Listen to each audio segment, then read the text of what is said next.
remember, goldfish, a healthy snack whenever you're hungry. All right, welcome to the Nut Room podcast. We're coming here from Raider Robotics Team 4698. I'm Tyler. I'm Will. And today we're finishing up week 2 of FRC. And we are going to just discuss how our team's doing and our the challenge this year and the reveal video. So, Will, how would you say our our progress of our team's going so far? Yeah, so we've started this year, and the game this year is a lot like some old years. So we've been using old designs from different robots to try and compile our new robot. See, yeah, we had some challenges as a team this year because our captain and our drivers and a lot of really talented people from the past left the team this year. So we've been trying to put together, our skills of a lot of younger kids and new people to FRC to really work to get this challenge done.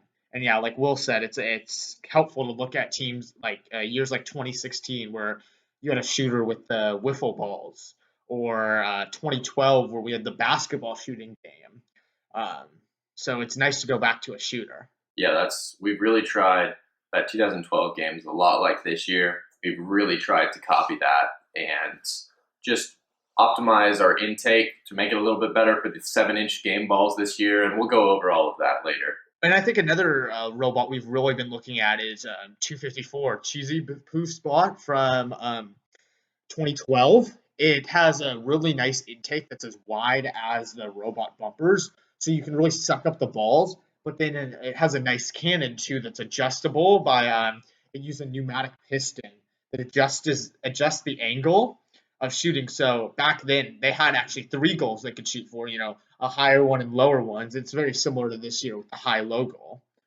But I think a real big difference this year is we have auto targeting. I think it's going to be a big thing, and I think as Will could test for is we've been really working on our cycle times because having that opposite, having to shoot on the opposite side of the field is rough. So, Will, what's our strategy so far for that? Yeah, so that's going to be our challenge, is getting over that 1 1/4 inch berm through the middle, and we're just looking to cycle through as quick as we can and get back and shoot at that top goal. So our whole robot's idea is focus straight on that top goal first, and then we also decided to implement a little bit of climbing, and because you can earn a ton of points from that at the end of the game.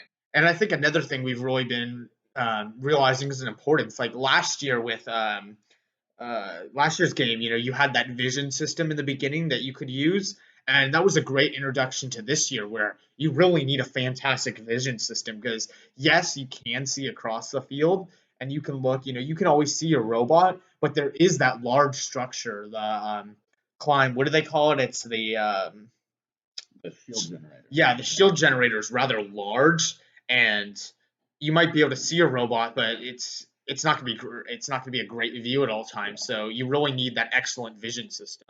Especially with defense this year, where if you're playing defense, you have your defense right in front of you, and that other team that you're playing defense against really is hindered vision, and there's not a lot of room of those safe zones this year. Yeah. Last year, our drivers got us some really good practice. We competed in the Madtown Throwdown, and that was only the second competition with our new drivers and we made it to the semifinals. And our big task was because, we were paired up with Cheesy Poos, and it was Madtown's Madera's backup bot. So they were really big on the scoring, getting the rockets done. So they just wanted us to defend because we had a really nice tank drivetrain last year that was pretty powerful that we could push people around with. So we got some practice with working on the other side of the field, which is nice for this year because, knowing how to maneuver our bot around other people is really helpful with that. Yeah, and I definitely think that's something is a good driver will always help. And someone can have the best robot in the world, but if they don't have good drivers or crazy programming like some teams, they're not really going anywhere. Well, I think too, which is new this year, is like I was talking about the vision system. Is I think this is the first time is everyone knows how to build a shooter bot. Anyone but the rookie teams. The past 3 years ago, you had a shooter bot, and then you had a shooter bot before that, and it's been really unique having two elevator games in a row. So I think the fact that we are going, it is going to be the shooter is easy.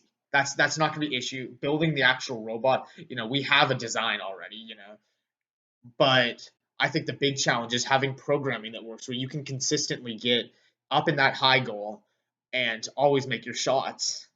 Yeah, I think that's something we're gonna really rely heavily off of those programmers, especially with everything that has to happen.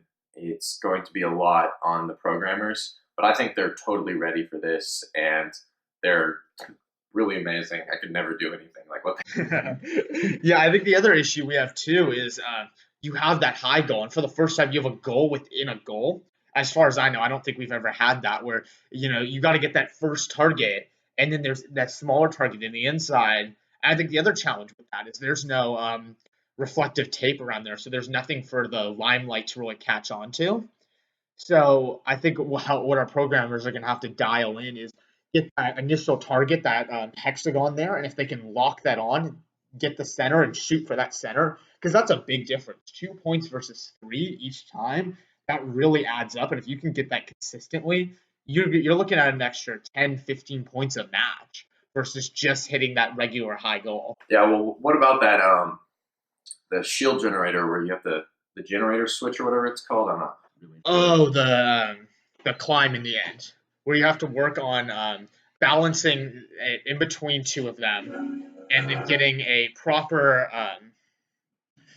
getting a proper climb with another robot. So you got to have two robots climbing at once, and it's an extra 15 points, which is really big for the game. So I think it's going to be a challenge working with another team always on that. So we talked about initially doing the prospect of doing a double climb, and that just I think we realized would be too hard with having to balance as well. Yeah, I really think that the ending, that end game, there's so many points that can be scored there, and it's going to be tough because that's 75 points. The end game, 65 points, right? Yeah, I believe it's a 25 points per bot. So this is another repeat of like I think it was 2016. The game had that rope climb in the end, and it was big points, and it wasn't too hard of a climb. I think this year we're having a totally different game where it's not just a bar you have to grab. It's it's not like it's not the bar isn't like a rectangle, or it isn't. You can slip on it. You're gonna wobble a little bit because it's that normal circular bar. Yeah, and definitely that those points are gonna be so big compared to you can only score 2 or 3 points in that high goal every single time, and you got to get that cycle time dialed in.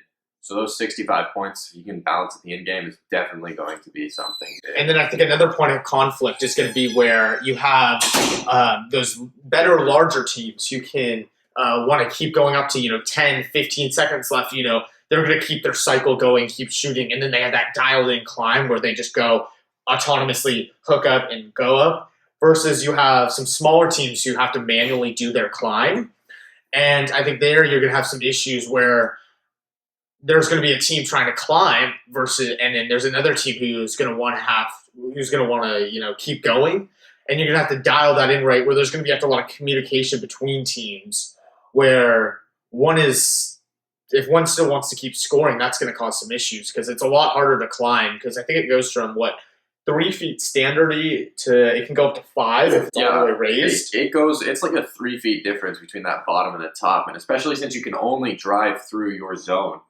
If you get someone in the middle there, it's going to be tough to still cycle while they're trying to climb. And what do we think about? I forget what it's called, but the wheel. Yeah, I